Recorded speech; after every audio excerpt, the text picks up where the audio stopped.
On Monday of last week, after days of dangerous and unlawful activities in our capital city and at many border crossings across the country, the federal government invoked the Emergencies Act. It was the responsible and necessary thing to do. And today, after careful consideration, we're ready to confirm that the situation is no longer an emergency. Therefore, the federal government will be ending the use of the Emergencies Act. So just 10 days after invoking it and just 2 days after it passed the House, the government announced today it was revoking the act, saying the acute emergency was over and police now felt they could control the situation across the country. What does it say about the act, and was using it the right call in the first place? It's Wednesday, one day early, but I'm here with that issue. Chantal Hebert, Andrew Coyne, Althia, Elamin, Abdelmahmoud. Let's start with you, Andrew, on this. I don't know. I'm not sure if we can, say whether it was the right thing to do, invoking it. What about revoking it? Was that the right thing to do at this juncture? Well, the two are, I guess, linked. If you think that having the Emergencies Act in place had something to do with the collapse of the blockades and the occupation in Ottawa, then it would make sense that once the emergency had passed, that you would then dismantle the emergencies declaration. And that seems to be what has happened. I know people would like to complicate it with all kinds of other possible explanations, but I think the principle of Occam's razor applies here. Elamin, what do you make of the decision the government made to pull back? I mean, I think that you had a sort of a long-standing optics problem, which is that, the idea of this this invocation lasting 30 days, they got out ahead of it, which is, by coming out pretty frequently, actually. I think they have to be admired for coming out pretty frequently and saying, this is where we're at in terms of our use of the Emergencies Act. I think they had a responsibility once they started doing that to, as the earliest possible point of saying, this is no longer something that is useful to us, indicating so. So I think they will get points for that. I think now all the attention will turn towards the question that we never resolved in the first place, which is, was this the right thing to do? Yeah. But luckily, we're going to go through an inquiry process for that, so that should be pretty painless, right? and in terms of the political calculation, Althia, how would the government have considered things making this decision? Or was it not political at all? Was it really based on intelligence and what police were saying? I think everything is somewhat political, but the political sources tell us that it was based on information that basically the RCMP is saying that they think they have the matter at hand and they don't need any special additional special powers. I think, reading between the line, I'm not even sure if that was reading between the lines. I mean, he basically said it without saying it. The Prime Minister was, basically they came in because the Ottawa cops couldn't do their job. Were there other ways that they could have solved the situation? Would they have, if they had spoken to the opposition leaders, would they have been able to introduce legislation to give the police some of the tools that they didn't have? Possibly. I think we need to be skeptical of the government's response now. Maybe I'm more skeptical today. What has changed in the last 48 hours from Monday when the vote was held in the House of Commons? Frankly, nothing. So why are they re-invoking it now as opposed to Monday? Because the RCMP on Monday was saying that they needed extra powers that they did nothing with over the last 2 days. I'm not convinced of that. Chantal? Oh, well, this is one that requires to hold contrary thoughts and belief that one thing and the other that look contrary belong together. It is, Althia is right, totally possible that this would not have happened if the Ottawa police had not misread what was coming at them initially. It is also possible to believe that the invocation of the act acted as a circuit breaker, and that it reversed a trend that was going in the wrong direction, not only in Ottawa, but elsewhere, whether you needed the powers or not. I believe that it was essential for the government, especially a minority government, to have that vote in the House of Commons on the political front to demonstrate that it did have required support to do what it had been doing for a week. And I also think that the remaining couple of days served to tell police forces across the country that they would now need, in the case of the Ottawa police specifically, to do what it is that they're supposed to do. Yeah, that's an awfully good point, Andrew, that without that support on Monday, it could have had we could be at quite a different place right now. Yeah, and if you'd never gone to Parliament for the vote, then people would have said this was illegitimate. You never got the proper approval, et cetera. Also, look, it's only Sunday that this thing was finally shut down. It doesn't seem that implausible to me that you'd wait a couple of days to see what the fallout from that was, and to assess the situation. So it doesn't strike me as being that implausible that in fact what happened here is the occupation was dismantled. They took stock and eventually said, we don't need these powers anymore. Elamin, what does it say about the use of this going forward? There are people asking whether this sets a precedent, but there is a clear threshold in the law itself that you have to meet. You can question whether it was met here, but it does exist.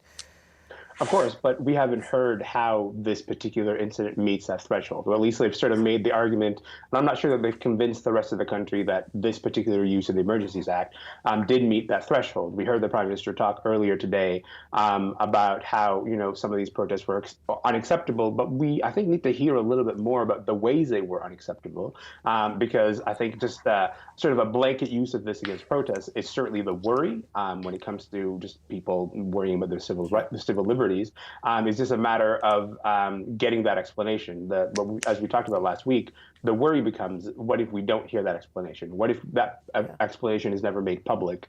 And then we're just left to speculate about the use of this. So yeah, I guess you're talking about like intelligence, detailed information about Yes. what could have led them to believe that this needed to be dealt with. Althia.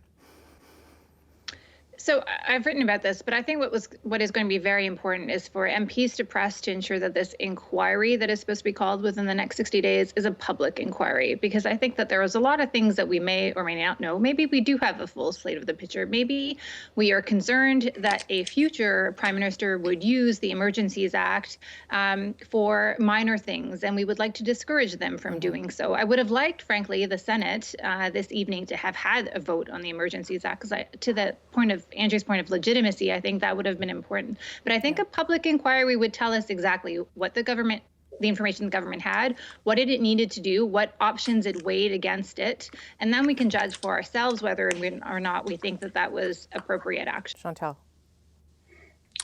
Well, there are two interesting good news on this. The first is that this will eventually get hashed out in court. So whether it met the criteria will not be decided in a committee on Parliament Hill, but rather in the Court of Law and eventually in the Supreme Court. I think that's an important baseline for future governments, for one. And two, we did learn that there are a lot more safeguards in this law than in the War Measures Act of the 1970s. There is absolutely no comparison between the two. That's true. Yeah, that is a good point. Okay, so the Emergencies Act now revoked. What now for how politicians help the country move forward? At Issue is back. Chantal, Andrew, Althia, and Elamin. I'm going to start with Andrew on this because you wrote a column today that touched on some of this, and certainly the Prime Minister earlier this week was trying to lower the temperature and talk about how to move forward. How does this work then, Andrew, in terms of how politicians contribute to rhetoric and taking down the temperature? Well, I think we should recognize this has deep roots, first of all. We can talk about, and I talked about in the column, about the degree to which people can be increasingly radicalized now with the advent of social media, with bad actors out there who are willing to take advantage of people's susceptibility. But there's also a broader kind of class conflict that's been building for many years now, where people with less education, less cultural capital, as it said, quite rightly sometimes feel that they're being, the more educated elites, et cetera, are looking down their noses at them. And people on both sides of the political divide have been in their different ways exploiting that for some time now. Then you add in the particular concerns of anti-vaxxers, the tensions around the pandemic. And I will say, I think the Prime Minister's contribution during the last election campaign of basically running against the vaccine hesitant, running hard on vaccine mandates as a wedge issue, added some unnecessary fuel to that. I think that one of the things we should take stock of after this is not just how did the situation get so out of control in Ottawa, but how have these tensions in society grown to such an extent? How do we deal with the new stresses and tensions from social media? How do we reintegrate people who feel like they've kind of dropped out of the socialization process, aren't sharing in the same knowledge creation process that the rest of us are. I think these are critical. And as I say, for the Prime Minister to have pushed on that particular nerve ending with that particular group is definitely part of this. And what responsibility do politicians have in that conversation, Chantal? To present facts and not distort them, which is not necessarily what we've seen over the course of the past 3 weeks. That if you know, and if you're a parliamentarian, you have to know, for instance, that civil liberties were not suspended in this country, or that Tiananmen Square was not replayed. And you do have a responsibility to facts. Because if you don't, once you're in government, because opposition MPs, and I'm going to name the party, Conservatives who have indulged in this, one day will be in government and they will pay for what they have been sowing by indulging falsehoods to advance whatever agenda that they may have. The other point I would bring, and I know it's counterintuitive, but if we had a parliament that had proportional representation, and if some of those voices, as much as many will dislike them, were represented in the House, I'm talking about Maxime Bernier's People's Party here, it would be healthier to have them in the House than to have them on the outside. That's an interesting point of view. Althia. I actually think that those voices have been represented in some ways in the House. I mean, if you listen to the debate this weekend, many Conservative MPs were giving voice to the same concerns that Maxime Bernier was raising. And if there's any party that's having a real conflict within itself, I think it's MPs standing up and saying, hey, the Prime Minister is not a dictator. He was legitimately elected. Conservative MPs saying that, whereas their Conservative colleagues are saying the opposite. You know, sometimes the climate in the House of Commons was toxic. I think that is also part of the problem. Yeah. People seem more interested in fighting each other and lying, frankly, and misrepresenting the other side to make themselves look better than realizing that there's a country to govern and they all have a role to play in ensuring that we have a cohesive society. And I think that's really terrifying. Elamin, last word on this to you.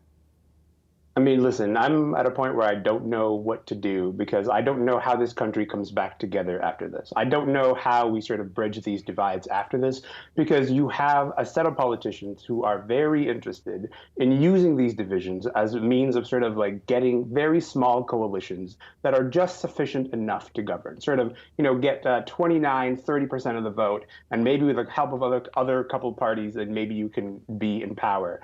Our political system enables it, right? Our political system enables this. Meanwhile, the very real populist anger ends up attaching itself to vehicles like the trucker convoy. But like that anger has real sort of real concerns that need to be addressed. The sort of wealth inequalities in this country have gotten more severe. You know, climate change has destroyed a lot of infrastructure in this country, a lot of industries in this country.